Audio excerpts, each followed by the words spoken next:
Number one అంటారు. అసలైన number one గురుకాశీ యూనివర్సిటీ. సినిమా కోసం ఈ కథకు వై అనుష్క అంటే ఏం చెప్తారు సార్? అంటే తను అనుష్క తప్ప ఇంకెవరున్నారండి?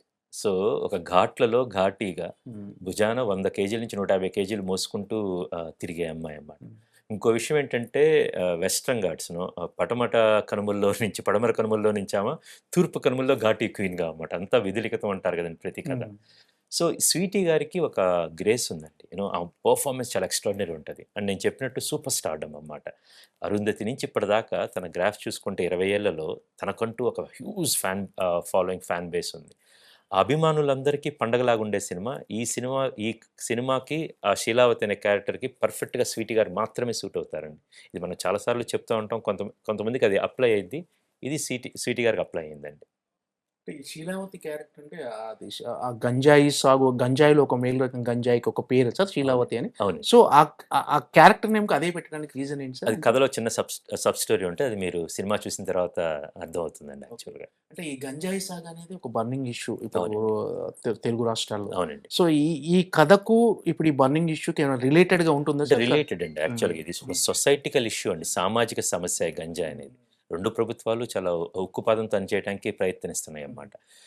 ఈ సినిమా చూస్తే సినిమాలో నేపథ్యం అంతా అలా ఉంటదండి. వాళ్ళ విత్తనం నుంచి గంజాయి వర్తకం దాకా వాళ్ళు చేసే అన్నీ ఈ సినిమాలో ఉంటాయి. దాన్ని వీళ్ళ ఘాటీలేంటి, డిఫరెంట్ ఆ ఎకోసిస్టమ్ ఏంటి, దాన్నెలా ఓవర్‌కమ్ చేశారనేది చాలా ఆ గ్రాఫ్ అంతా క్లియర్‌గా సినిమాలో ఉంటదండి. అంటే అనుష్క గారి క్యారెక్టర్ ఏంటి సార్? అంటే ఈ గంజాయి నిర్మూలనకు ఆమె ఏమన్నా నడుము కట్టి అలా అది ఏంటి సార్? సినిమా చూడాలండి. ఒక ఘాటి, ఆ! ఒక విక్టిమ్, ఒక క్రిమినల్, ఒక లెజెండ్. దీని మధ్యలో జరుగుతుందండి. మొత్తం ఇప్పుడు కథ చెప్పేస్తే రేపు ఎలా అండి? ఇంకా 24 గంటలు కూడా లేదు.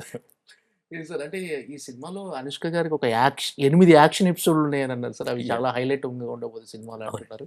సో, అంటే ఒక జాన్రానే యాక్షన్ జాన్రాగా ట్రీట్ చేస్తూ తీసిందండి. హ్మ్. ఇది చెప్పాలనుకున్న కథని యాక్షన్ దట్టించి చెప్పటానికి చేసిన ప్రయత్నం అండి. Hmm. So, you will see Anushka garu ఒక 100 కేజీల బస్తాని లేపినా, 100 కేజీల మనిషిని ఎత్తి కొదేసినా గూడా చాలా చూడటానికి నేచురల్‌గా ఆమె మాత్రమే చేయగలదన్నట్టు ఉంటదండి. హ్మ్. దట్ యూ విల్ సీ అండి. ఇంకా అనుష్క గారు కాకుండా మిగతా క్యారెక్టర్‌లు ఏంటి సార్? ఎలాంటి స్ట్రాంగ్ 'విక్రమ్ క్యారెక్టర్? ప్రభు' గారు 'దేశీరాజు' అనే క్యారెక్టర్ చేశారండి. ఈ 'దేశీరాజు' క్యారెక్టర్ రాసుకున్నప్పుడు ఆయన అనుకున్నాం. ఎందుకంటే ఆయన ఫిల్మోగ్రఫీలో ఇలాంటివి చాలా ఉన్నాయండి యాక్చువల్‌గా. ఆయన ఈ 'దేశీరాజు' క్యారెక్టర్‌లో ఒక పెయిన్ ఉంటది. ఆ ఘాటి ప్రైడ్ ఒకటుంటది. ఒక పవర్ ఉంటది. తన ఒక లీడర్‌షిప్ క్వాలిటీస్ ఉన్న ఒక వ్యక్తి అండి. ఈ 'విక్రమ్ ప్రభు' గారైతే ఒక ఎర్తీ మాస్కులానిటీ అండ్ స్వచ్ఛమైన కళ్ళున్న యాక్టర్‌గా నాకెప్పుడు అనుకుంటానండి. సో, ఆయన ఈ క్యారెక్టర్‌కి పర్ఫెక్ట్‌గా తగినట్టుంటది. At the same time 'Anushka' గారితో ఈడు జోడు. ఒక అందమైన లవ్ స్టోరీ గూడా. సో, అందుకని ఆహ్, ఆహ్, ఆయన ఆయన అప్రోచ్ అవ్వటం జరిగిందండి. అదే విధంగా 'చైతన్యరావు' గారు. ఒక 'కుందుల్ నాయుడు' అనే ఒక క్యారెక్టర్ అండి యాక్చువల్‌గా. ఒక స్ట్రీక్ ఉన్న వ్యక్తి అండి. ఈ 'కనుమల నావ్' అనే ఒక క్యారెక్టర్ అన్నమాట. ఆయన 'రవీంద్ర విజయ్' గారు మనం 'మంగళవారంలో' చూసాము. చూసిన తర్వాత చాలా ఎక్సైటింగ్‌గా అనిపించిందన్నమాట. ఆయన 'కాష్టాల్ నాయుడు' అని ఒక క్యారెక్టర్. వీరు కాకుండా 'జగపతి బాబు' గారండి. చాలా ఎక్సైటింగ్ క్యారెక్టర్ సినిమా మొత్తంలో అన్నమాట. ఒక చిన్న సూత్రధారి, చిన్న శ్రీకృష్ణుడి పోలికలంటున్నాయి. ఆయన 'విశ్వదీప్' అనే క్యారెక్టర్ అండి. సో, గ్రేట్ వర్క్ అండి. చిన్న ఒక చాలా గమ్మత్తైన క్యారెక్టర్‌లో 'పెబ్బులి' అనే క్యారెక్టర్‌లో 'రాజు సుందరం మాస్టర్' గారు ఉంటారండి. సో, ఇలాగ అనేకమైన మంది యాక్టర్ 'వీటీవీ గణేష్' గారు, 'జాన్ విజయ్' గారు వీళ్ళందరూ గూడా సినిమాలో ఉన్నారండి.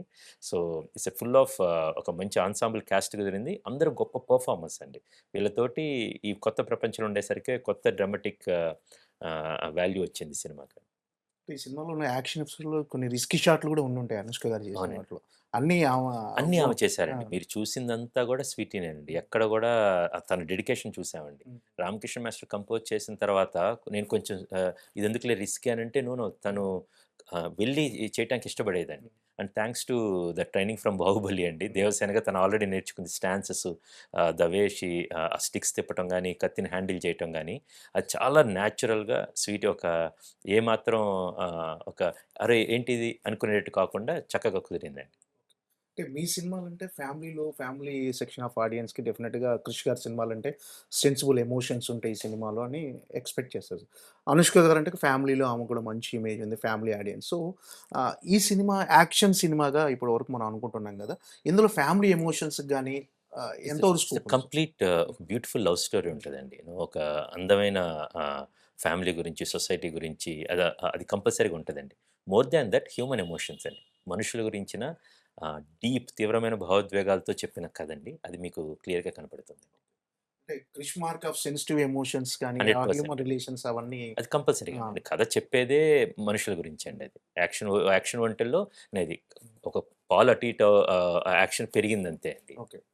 అంటే క్రిష్ గారి సినిమాలంటేనే కొంచెం ఇంటలెక్చువల్ సినిమాలని, ఇంటలెక్చువల్ డైరెక్టర్ అని ఒక మార్క్ ఉంది. అంటే ఒక సెక్షన్ ఆఫ్ ఆడియన్స్‌కి అలా అనుకుంటుంటారు కదా సార్. అంటే ఈ సినిమా గూడా అంత ఇంటలెక్చువల్‌గా ఉంటుందా స్క్రీన్ ప్లే అంటే లేకపోతే ఇంటెలెక్చువల్ అనేది అంటే దాన్ని కాంప్లిమెంట్‌గా వాడొచ్చు, ఆ! కంప్లెయింట్‌గా వాడొచ్చండి బేసికల్‌గా. నేనేంటంటే ఒక కథ ఎన్నుకున్న తర్వాత కథని పూర్తిగా 360 డిగ్రీల్లో నుంచి దాన్ని ఒక ల్యాండ్ చేస్తాను.